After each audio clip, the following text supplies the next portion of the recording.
പ്രിയപ്പെട്ട സുഹൃത്തുക്കളെ, nature life T വിയിലേക്ക് ഹാർദമായ സ്വാഗതം. വളരെ ഭീതിജനകമായ ഒരന്തരീക്ഷമാണ് കേരളത്തിൽ നിന്നുള്ളത്. വളരെ ഞെട്ടിപ്പിക്കുന്ന ചില വാർത്തകൾക്ക് മുന്നിലാണ് ഞാൻ. എങ്ങോട്ടാണ് നമ്മുടെ നാട് പോകുന്നത്? ചോദിച്ചത് നമ്മുടെ സ്ഥാനമൊഴിയുന്ന മുഖ്യമന്ത്രിയാണ്.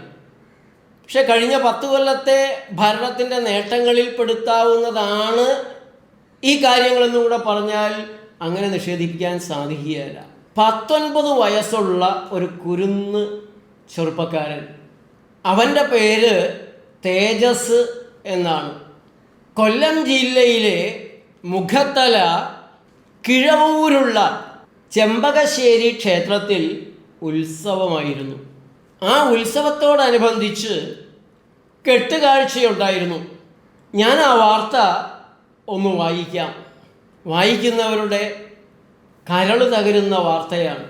കൊട്ടിയം ഫ്ലോട്ടിന് മുന്നിൽ നൃത്തം കളിച്ചുകൊണ്ടിരിക്കെ കാലിൽ ചവിട്ടിയെന്നാരോപിച്ച് 19കാരനെ നടുറോട്ടിൽ കുത്തിക്കൊലപ്പെടുത്തി. മുഖത്തല കിഴവൂർ സജീവ് മന്ദിരത്തിൽ പരേതനായ സജീവിൻ്റെ മകൻ അമ്പാടി എന്ന തേജസ്സിനെ 19 വയസ്സ്. തേജസ്സിനെയാണ് 5 അംഗ സംഘം കുത്തിക്കൊന്നത്. പ്രതികളെ ഇവരുടെ സുഹൃത്തിൻ്റെ വീട്ടിൽ നിന്ന് പോലീസ് അറസ്റ്റ് ചെയ്തു. കിഴവൂർ സ്വദേശികളായ ടുട്ടു എന്ന ആദിത്യൻ 19 വയസ്സ്, വീനു 26 വയസ്സ്, പ്രിജിത്ത്, അഖിൽ രാജ് 29 വീതം എന്നിവരും പ്രായപൂർത്തിയാവാത്ത 2 പേരുമാണ് പിടിയിലായത്. ആക്രമണത്തെക്കുറിച്ച് പോലീസ് പറഞ്ഞത്, ശനിയാഴ്ച രാത്രി 8:30 മുഖത്തല കിഴവൂരുള്ള ചെമ്പകശ്ശേരി ക്ഷേത്രത്തിലെ ഉത്സവ കെട്ടുകാഴ്ചയ്ക്കിടെയാണ് ആക്രമണമുണ്ടായത്. പ്രതികളുടെ വീടിന് സമീപത്തുകൂടി കടന്നു പോവുകയായിരുന്ന ഫ്ലോട്ടിന് മുന്നിൽ കളിക്കുകയായിരുന്നു തേജസ്. അക്രമികളുടെ കാലിൽ അറിയാതെ ചവിട്ടി. ഇതിൽ പ്രകോപിതരായ ആദിത്യനും സുഹൃത്തുക്കളും തേജസ്സിനെ വളഞ്ഞിട്ട് മർദ്ദിച്ചു. കൈവശം കരുതിയിരുന്ന കത്തി കൊണ്ട് ആദിത്യൻ തേജസ്സിൻ്റെ വയറ്റിലും ഇടുപ്പിലും 3 തവണ കുത്തുകയായിരുന്നു. കുത്തുമ്പോൾ പ്രായപൂർത്തിയാവാത്ത പ്രതികളിൽ ഒരാൾ തേജസ്സിനെ പിടിച്ചു വെച്ചു കൊടുക്കുകയും ചെയ്തു. കാതടപ്പിക്കുന്ന ശബ്ദം പുറപ്പെടുവിക്കുന്ന ബോക്സുകൾ ഘടിപ്പിച്ച ഫ്ലോട്ടിൽ LED കളർ ലൈറ്റുകളും ഉണ്ടായിരുന്നതിനാൽ തേജസ്സിനെ കുത്തുന്നതും അവൻ്റെ നിലവിളിയും ആരുടെയും ശ്രദ്ധയിൽപ്പെട്ടില്ല. കുത്തിയ പ്രതികൾ നിമിഷനേരം കൊണ്ട് സ്ഥലത്തു നിന്നും മുങ്ങി. നൃത്തം ചെയ്യുന്നതിനിടെ റോഡിൽ വീണതാകാമെന്ന ധാരണയിൽ ഫ്ലോട്ട് കടന്നുപോയ ശേഷം ചിലർ തേജസ്സിനെ റോഡരികിലേക്ക് നീക്കിക്കിടത്തി. ഇത് കണ്ടുവന്ന തേജസ്സിൻ്റെ സുഹൃത്തുക്കൾ എന്തു പറ്റിയെന്ന് അവനോട് ചോദിച്ചു. തന്നെ ആരോ പിന്നിൽ നിന്ന് കുത്തി പരിക്കേൽപ്പിച്ചെന്നും ഉടൻ ആശുപത്രിയിലേക്ക് കൊണ്ടുപോകണമെന്നും ആവശ്യപ്പെട്ടു. തുടർന്ന് സുഹൃത്തുക്കൾ അതുവഴി വന്ന പല വാഹനങ്ങൾക്കും കൈ കാണിച്ചിട്ടും ആരും വാഹനം നിർത്താൻ തയ്യാറായില്ല. പിന്നീട് അതുവഴി ഐസ് കൊണ്ടുവന്ന പിക്കപ്പ് ഓട്ടോറിക്ഷയിൽ പാലത്തറ സഹകരണ ആശുപത്രിയിൽ തോമസിനെ എത്തിക്കുകയായിരുന്നു. സ്ഥിതി ഗുരുതരമായതോടെ സമീപത്തെ സ്വകാര്യ മെഡിക്കൽ കോളേജ് ആശുപത്രിയിലെ വെന്റിലേറ്ററിലേക്ക് മാറ്റി. രാത്രി 11:30 തേജസ് മരിച്ചു.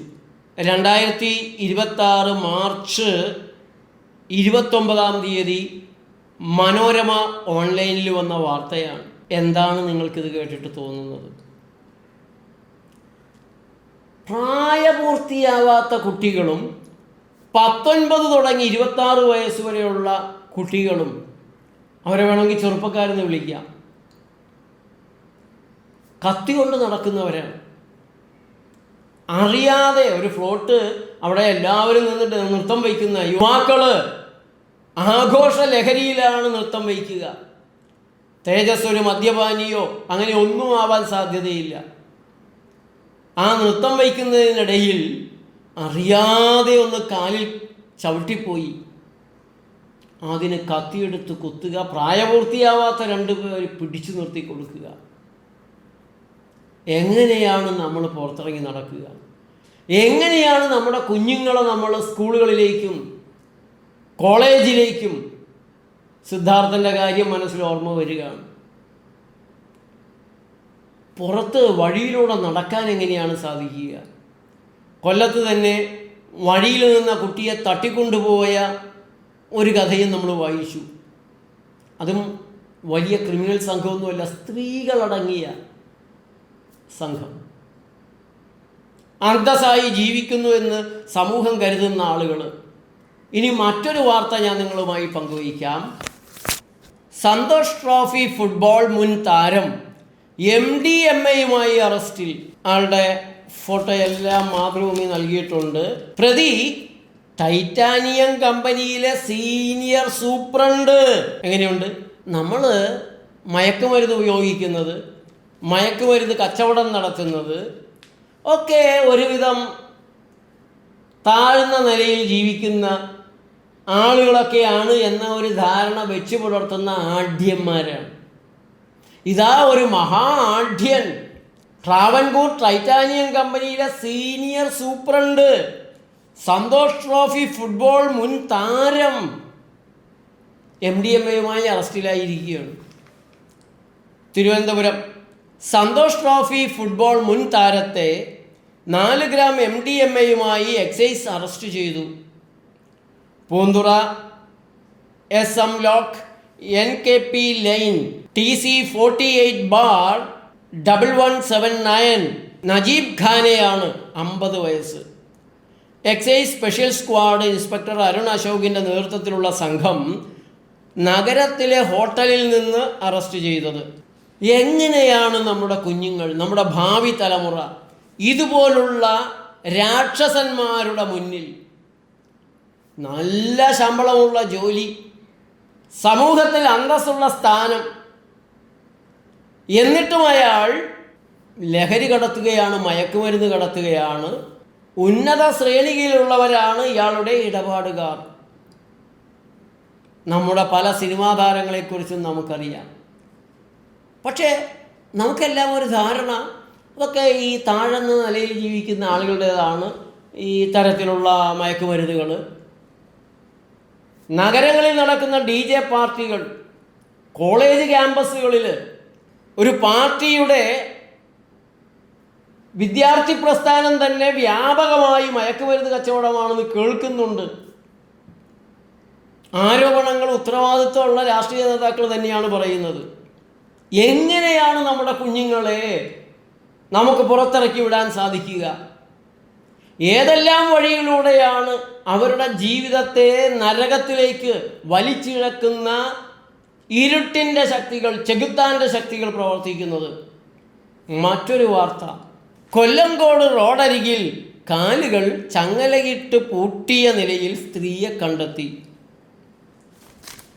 ഈ സന്തോഷ് ട്രോഫി താരത്തെ MDMAയുമായി പിടിച്ചത് 2026 മാർച്ച് 27 വെള്ളിയാഴ്ച. മാതൃഭൂമിയാണ് റിപ്പോർട്ട് ചെയ്തിട്ടുള്ളത്. ഈ വാർത്ത വന്നിട്ടുള്ളത് 2026 മാർച്ച് 29 ഞായറാഴ്ചയാണ്. കാലുകൾ ചങ്ങലയിട്ട് പൂട്ടിയ നിലയിൽ സ്ത്രീയെ റോഡരികിൽ കണ്ടെത്തി. അഗ്നിരക്ഷാസേനയും പോലീസും ചേർന്ന് ചങ്ങല മുറിച്ചു മാറ്റി ഇവരെ സ്വതന്ത്രയാക്കി. വീട്ടിൽ നിന്ന് പുറത്തു പോകാതിരിക്കാനായി താനാണ് ഇവരെ പൂട്ടിയിട്ടതെന്ന് ഭർത്താവ് പോലീസിന് മൊഴി നൽകി. ഭാര്യയുടെ അമിത മദ്യപാനത്തെ ചൊല്ലിയുള്ള വഴക്കാണ് സംഭവത്തിന് പിന്നിലെന്ന് പോലീസ് പറഞ്ഞു. എങ്ങനെയുണ്ട് കേരളത്തിൻ്റെ വികസനം, പുരോഗതി? കുടിച്ച് മതോന്മത്തനായി വന്ന് ഭാര്യയെ മർദ്ദിക്കുന്ന പുരുഷന്മാരെ കുറിച്ച് ധാരാളമായി കേട്ട് സ്ത്രീ പുരുഷ സമത്വം നമുക്ക് കിട്ടിക്കൊണ്ടിരിക്കുകയാണ്. മട്ടാഞ്ചേരിയിൽ 1984 കേരളത്തിലെ മദ്യവിരുദ്ധ പ്രവർത്തകരെ സമരം സത്യാഗ്രഹം പഠിപ്പിക്കുക എന്ന ഉദ്ദേശവും കൂടെ വെച്ചുകൊണ്ട് കൂവപ്പാടത്തുള്ള ഒരു ചാരായ ഷാപ്പ് തിരഞ്ഞെടുത്തു. പ്രൊഫസർ MP മന്മഥനും പ്രൊഫസർ G കുമാരപിള്ളയും ഡോക്ടർ MP മത്തായിയും എല്ലാം ഉൾപ്പെട്ട മദ്യനിരോധന സമിതിയുടെ പ്രവർത്തകർ, നേതാക്കന്മാർ, ഞങ്ങൾ പ്രവർത്തകരും. ഞങ്ങൾ ഈ ഷാപ്പിൻ്റെ മുമ്പിൽ അകത്തേക്ക് ആരും കയറാൻ സമ്മതിക്കില്ല, കയറിപ്പോയാൽ പുറത്തിറങ്ങാനും സമ്മതിക്കില്ല. സത്യാഗ്രഹം നടത്തുമ്പോൾ പോലീസ് വന്ന് മൻമോഹൻ സാറിനെ അറസ്റ്റ് ചെയ്യുകയാണ്. വലിയ പ്രതിഷേധമാണ് ഞങ്ങളുടെ ഭാഗത്ത് നിന്ന്. അപ്പോഴുണ്ട് അതേവരെ ഒരു പരിചയമില്ലാത്ത ഒരു സ്ത്രീ, കണ്ടാൽ നല്ല തേജസ്സുള്ളൊരു സ്ത്രീ, അവർ നിന്ന് മുദ്രാവാക്യം വിളിക്കുകയാണ്.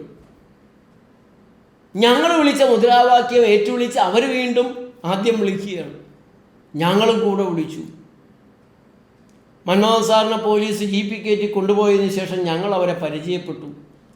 കൊച്ചിൻ കോളേജിനടുത്ത് താമസിച്ചിരുന്ന മാധവി അമ്മയാണ്. പശുവിനെ കറന്ന് ആ വരുമാനം കൊണ്ടാണ് അവർ ജീവിക്കുന്നത്. ഭർത്താവിൻ്റെ മദ്യപാനവും മർദ്ദനവും സഹിച്ച് അവർ സത്യാഗ്രഹത്തിൻ്റെ വലിയൊരു പ്രവർത്തകയായി. ഒരു ദിവസം അവരൊരു പാട്ട് എഴുതിക്കൊണ്ടുവന്നു. അത് പാടണമെന്ന് പറഞ്ഞു. അവർ പാടി. നിങ്ങൾ മദ്യം കുടിച്ചു വന്നാൽ ഞാനും കുടിക്കുമേ ഭർത്താവേ, നിങ്ങൾ വന്നെന്നെ തല്ലുമെങ്കിൽ ഞാനും തല്ലുമേ ഭർത്താവേ, നിങ്ങൾ പിള്ളേരെ തല്ലുമെങ്കിൽ ഞാനും തല്ലുമേ ഭർത്താവേ. അന്ന് അത് ഇതുപോലൊരു യാഥാർത്ഥ്യമായി കേരളത്തിൽ മാറുമെന്ന് മാധവിയമ്മയും കരുതിയിട്ടില്ല. കേട്ട ഞങ്ങൾ അന്ന് ചിരിച്ചു. ഇപ്പോഴും മാധവിയമ്മയുടെ ആ പാട്ട് ഓർക്കുമ്പോൾ കേരളത്തിൻ്റെ ദയനീയമായ സ്ഥിതിക്ക് മുമ്പിലും ഒരു ചിരി മനസ്സിൽ വരുന്നുണ്ട്. എങ്ങനെ അധപ്പതിച്ചു നമ്മുടെ കേരളം. 10 കൊല്ലങ്ങൾക്ക് മുമ്പ് പിണറായി സർക്കാർ അധികാരത്തിൽ കയറുമ്പോൾ 26 ബാറുണ്ടായിരുന്നിടത്ത് 1000 ബാറാക്കിയ ദുഷ്ടന്മാരാണ് കേരളത്തിൽ 10 കൊല്ലം കൊണ്ട് ഭീകരമായ ഈ മദ്യത്തിൻ്റെ വ്യാപനമുണ്ടാക്കിയത്. ബൗക്കോ എന്നോ ബൗബൗക്കോ എന്നൊക്കെ പറയുന്ന മദ്യഷാപ്പുകൾ വേറെ. പുതിയ മദ്യം കേരളത്തിൽ ഇറക്കാൻ പോകുന്നു. കേരളത്തിൽ നടന്ന വികസനം ഇതൊക്കെയാണ്. അതിന് പേര് ചോദിച്ച് ജനങ്ങളുടെ ഇടയിൽ മത്സരം നടത്തി എന്നുള്ളതാണ്. ദോഷം പറയരുതല്ലോ, ഞാനും അയച്ചൊരു പേര്. മേനോൻപാറയിലെ ഡിസ്റ്ററിയിൽ നിന്ന് കേരള സർക്കാർ പുറത്തിറക്കിയ 10 കൊല്ലത്തെ വലിയ നേട്ടത്തിൻ്റെ പ്രതീകമായ പുതിയ മദ്യത്തിന് ഞാൻ നിർദ്ദേശിച്ചു പേര് കെ കൊലയാളി. എന്തോ അവർക്കത് അത്ര പിടിച്ചില്ല, അവരത് എടുത്തില്ല. എത്ര കൊലകളാണ് മദ്യലഹരിയിൽ മനുഷ്യർ ചെയ്തു കൂട്ടുന്നത്. മനുഷ്യൻ്റെ കയ്യിലുള്ള കാശ് പിടിച്ചു പറിക്കാൻ സർക്കാരെ, ഇനി വരാൻ പോകുന്ന സർക്കാരെ, നിങ്ങൾക്ക് എന്തെല്ലാം വഴികളുണ്ട്. ഒരു വീട് വെക്കണമെങ്കിൽ 2 വീട് വെക്കാനുള്ള കാശ് നിങ്ങൾ നികുതിയായിട്ട് തന്നെ കൂട്ടിയെടുത്തില്ലേ? പെട്രോളിന് നികുതിക്ക് പുറമെ നികുതി, നികുതിയുടെ നികുതി, സെസ് എല്ലാം കൂടെ നിങ്ങൾ വാങ്ങിയെടുക്കുന്നില്ലേ? എല്ലാറ്റിനും നിങ്ങൾ നികുതി വാങ്ങുന്നുണ്ടല്ലോ. എന്തിനാണ് മനുഷ്യനെ കുടിപ്പിച്ച് നശിപ്പിച്ച് ഈ നികുതിക്ക് നടക്കുന്നത്? ഇതാ ഇപ്പോൾ ഒരു ഭർത്താവ്, പരമനിസ്സഹായനായ ഗതികെട്ടൊരു ഭർത്താവ്, ഭാര്യ കുടിച്ച് പൂസായി നാട്ടിലിറങ്ങി പ്രശ്നങ്ങൾ ഉണ്ടാക്കാതിരിക്കാൻ ഭാര്യയെ ചങ്ങലയ്ക്ക് പൂട്ടിയിട്ടിട്ട് പോവുകയാണ്. ഇതാണ് കേരളത്തിൻ്റെ അവസ്ഥ. മറ്റൊരു വാർത്ത കേരളം എങ്ങോട്ടാണ് എന്ന് തെളിയിക്കുന്നതാണ്. പക്ഷിപ്പനി, മനുഷ്യരുടെ സാമ്പിൾ ഫലം നെഗറ്റീവ്. കൊന്നൊടുക്കിയത് 30,000-ലേറെ പക്ഷികളെ. കോഴിക്കോട് നിന്നാണ് വാർത്ത. ഇതിപ്പോൾ കേരളത്തിലൊരു വാർത്തയല്ല.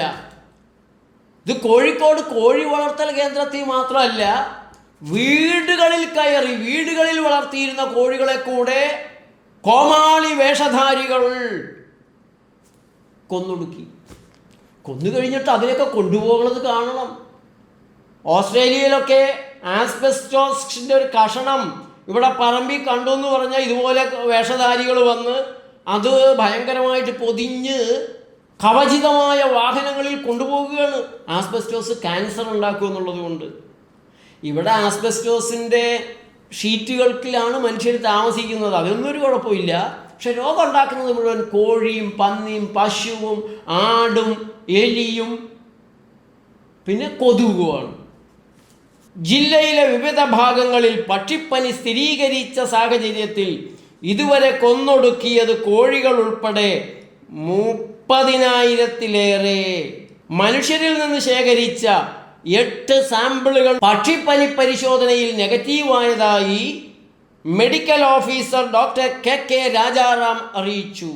പക്ഷിപ്പനി സംശയമുള്ള കാക്കകളുടെയും മറ്റു പക്ഷികളുടെയും സാമ്പിളുകൾ തുടർ പരിശോധനയ്ക്കായി ഭോപ്പാലിലെ national institute for high security animal disease ലാബിലേക്ക് അയച്ചതായി ജന്തുരോഗ നിയന്ത്രണ പദ്ധതി ജില്ലാ coordinator doctor Siby K Chacko പറഞ്ഞു.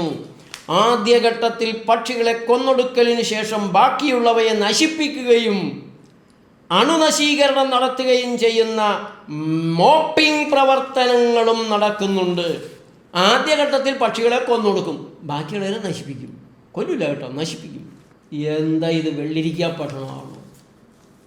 മനുഷ്യർക്ക് രോഗമുണ്ടാക്കുന്നത് പക്ഷിമൃഗാദികളല്ല, മനുഷ്യ നിന്റെ തലതിരിഞ്ഞ ജീവിത രീതിയാണ്.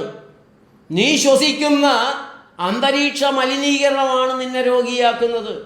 നീ കുടിക്കുന്ന ക്ലോറിൻ വെള്ളം, പ്ലാസ്റ്റിക് കുപ്പിയിലെ വെള്ളം, അതൊക്കെയാണ് നിന്നെ രോഗിയാക്കുന്നത്. നീ കഴിക്കുന്ന വറുത്തു മൊരിച്ചത്, പല പ്രാവശ്യം ചൂടാക്കിയത്, ഹോം മോർച്ചറിയിൽ നിന്ന് ഇറക്കി തിന്നുന്നത്, മാഡ് ഡൊണാൾഡ്സും കില്ലർ എഫ്സിയും പിശാചി ഹട്ടും കൂടെ ഉണ്ടാക്കി തരുന്നത്, ശാസ്ത്രീയമായ കീടനാശിനി പുരണ്ട ഭക്ഷണ സാധനങ്ങൾ, ജങ്ക് ഫുഡ് എന്ന് പറയുന്ന വൃത്തികെട്ട സാധനങ്ങൾ, പിന്നെ നീ കഴിക്കുന്ന പനിക്കും തലവേദനയ്ക്കും ഗ്യാസ് ട്രബിളിനും ഒക്കെ നീ കഴിച്ചുകൊണ്ടിരിക്കുന്ന മരുന്നുകളാണ് നിനക്ക് പ്രമേഹവും പ്രഷറും കൊളസ്ട്രോളും ഹൃദ്രോഗവും ആർത്രൈറ്റിസും ആസ്തമയും അലർജിയും ക്യാൻസറും ഒക്കെ ഉണ്ടാക്കി തരുന്നത്. നിന്റെ ഉള്ളിൽ കിടക്കുന്ന വിഷാംശങ്ങളെ കത്തിച്ച് കളയാനാണ് മനുഷ്യ നിനക്ക് പനി വരുത്തുന്നത്. അതിന് കോഴി എന്ത് പിഴച്ചു, അതിനാടും പട്ടിയും പൂച്ചയും എന്ത് പിഴച്ചു? ഒക്കത്തിനെ കൊന്നൊടുക്കുക എന്നുള്ളത് അതിഭീകരമായ ഒരു അജണ്ടയാണ്. നാടൻ വെറൈറ്റികളെ മുഴുവൻ ഇല്ലാതാക്കി ഞങ്ങൾ മാത്രം തരുന്ന കോഴി ഉൽപാദനം ഞങ്ങൾ മാത്രം. കുട്ടനാട്ടിൽ മാത്രമല്ല താറാവ് പനിയുള്ളൂ. തമിഴ്നാട്ടിലെ നാമക്കല്ലിൽ ഇന്നേ വരെ കോഴിപ്പനി ഉണ്ടായിട്ടില്ല, പക്ഷിപ്പനി ഉണ്ടായിട്ടില്ല. അവിടെ നിന്ന് വരുന്ന കോഴിയുടെ സീസണിങ് വരുമ്പോൾ കുട്ടനാട്ടിൽ താറാവിനെ മുഴുവൻ കൊല്ലേണ്ടി വരും. ജീവനോടെ കുഴിച്ചു മൂടുകയാണ്. പാവങ്ങൾക്ക് നഷ്ടപരിഹാരം കിട്ടുകയല്ല. ഇനിയും മറ്റൊരു വാർത്തയും കൂടെ പങ്കുവെച്ചുകൊണ്ട് ഇന്നത്തെ ഈ പരിപാടി സമാപിക്കാം. അത് ഒരു നല്ല വാർത്തയാണ്. എപ്പോഴും ഈ നെഗറ്റീവ് തന്നെ പറഞ്ഞാൽ പോരല്ലോ. കൃത്രിമ മധുരം പാക്കറ്റിൽ ജാഗ്രതാ നിർദ്ദേശം വേണം. മനോരമ ലേഖികയാണ്, ന്യൂഡൽഹിയിൽ നിന്നുള്ള വാർത്തയാണ്. വാർത്ത വന്നത് 2026 മാർച്ച് 28 ശനിയാഴ്ചയാണ്. പലഹാരങ്ങൾക്ക് മധുരം നൽകാൻ കൃത്രിമ വസ്തുക്കൾ ഉപയോഗിച്ചിട്ടുണ്ടെങ്കിൽ ഗർഭിണികൾ, കുട്ടികൾ, മുലയൂട്ടുന്ന അമ്മമാർ എന്നിവർക്കുള്ള ജാഗ്രതാ നിർദ്ദേശം പാക്കറ്റിൽ രേഖപ്പെടുത്തണമെന്ന് ദേശീയ ഭക്ഷ്യസുരക്ഷാ അതോറിറ്റിയുടെ FSSAI നിർദ്ദേശം.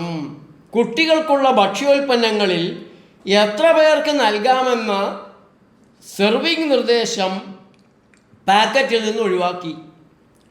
ഗുളിക രൂപത്തിലുള്ള ആരോഗ്യ സപ്ലിമെൻറ്റുകളിൽ കലോറി ഉള്ളടക്കം കുറവാണെങ്കിൽ മാത്രം വിറ്റാമിനുകളും ധാതുക്കളും പരാമർശിച്ചാൽ മതി.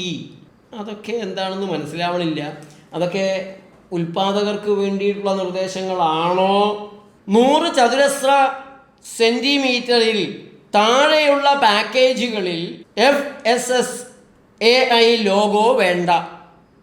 ഫാക്ടറി കണ്ടെയ്നറുകളുടെ ചില്ലറ വിൽപ്പന തടയാൻ നോൺ റീറ്റെയിൽ കണ്ടെയ്നർ അല്ലെങ്കിൽ not for direct sale to consumer എന്നീ വാക്കുകൾ പാക്കറ്റിൽ നൽകണം. ഫോർട്ടിഫൈഡ്